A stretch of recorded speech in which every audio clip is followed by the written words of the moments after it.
Hi all, இன்னைக்கு பார்த்தீங்க அப்படின்னா ஒரு aptitude question number 3252 age problem கொடுத்துருக்காங்க. என்ன கொஸ்டின் கொடுத்துருக்காங்க அப்படின்றத பார்க்கலாம். Sum of present age of ABC is 1 or 2. If 4 years ago the ratio is 1 to 3, find the percentage of A. இவ்வளவுதாங்க கொடுத்துருக்காங்க. இதுக்கான ஆன்சர் என்ன அப்படின்னு பார்த்தீங்க அப்படின்னா, உங்களுக்கு தெரிஞ்சுன்னா கமெண்ட் பண்ணுங்க, தெரியல அப்படின்னா சப்ஸ்கிரைப் பண்ணிட்டு ஃபாலோ பண்ணிட்டு வெயிட் பண்ணுங்க. எஸ், இந்த ஆன்சர் இஸ் 19. எப்படி 19 வந்துச்சு அப்படின்னு பார்க்கணும்னா வாங்க சம்குள்ள போகலாம். என்னென்ன கொடுத்துருக்காங்க அப்படின்னு பார்த்தீங்கன்னா ஏபிசியோட சம் கொடுத்துருக்காங்க அண்ட் நமக்கு ரேஷியோ கொடுத்துருக்காங்க 4 இயர்ஸ்க்கு அகோ அப்படின்னா 4 வருஷத்துக்கு முன்னாடி அப்படின்னு சொல்லியிருக்காங்க. ஸோ இதை வச்சு நம்ம என்ன பண்ண போறோம் அப்படின்னா ஏவோட வயசை கண்டுபிடிக்க போறோம். எப்படி கண்டுபிடிக்கலாம்? எஸ், இந்த ரேஷியோவை பார்க்குறோம். இந்த ரேஷியோ வந்து நான் கொஞ்சம் ரீரைட் பண்றேன். என்ன மாதிரி பண்றேன் அப்படின்னா இந்த ஏபிசிடியை வந்துட்டு A-4 B-4 C-4 போட்டு இந்த -4 இந்த பக்கமும் வச்சுக்கிறேன். அப்போ இதை மைனஸ் பண்ணனா எனக்கு என்ன கிடைக்குதுன்னா 4 வருஷத்துக்கு முன்னாடி 3 பேரோட சம் என்னவா இருக்கும்னா 90 இருக்கு. ஸோ நல்லா புரிஞ்சுக்கோங்க.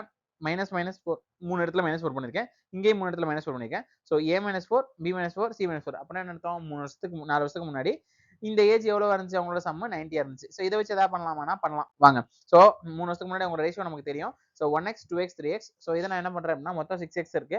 அப்போ ஏவோட ஏஜ் என்ன அப்படின்னு கேட்டீங்கன்னா 1 into 90 divided by 6, that is nothing but 15.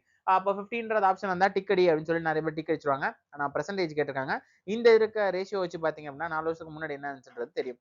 So percentage என்ன இருக்கு? ஆஃப்டர் 4 இயர்ஸ் போது +4 பண்ணுவோம். ஸோ 90 இஸ் தான் ஆன்சர். இது உங்களுக்கு பிடிச்சிருந்துச்சுன்னா லைக் பண்ணுங்க. டவுட் இருந்தா கமெண்ட் பண்ணுங்க. வேற ஏதாவது உங்களுக்கு கொஸ்டின்ஸ் இருந்துச்சுன்னா எங்களுக்கு சொல்லுங்க. நம்ம கண்டிப்பா இன்னொரு கொஸ்டின்ல பார்க்கலாம். தேங்க்யூ.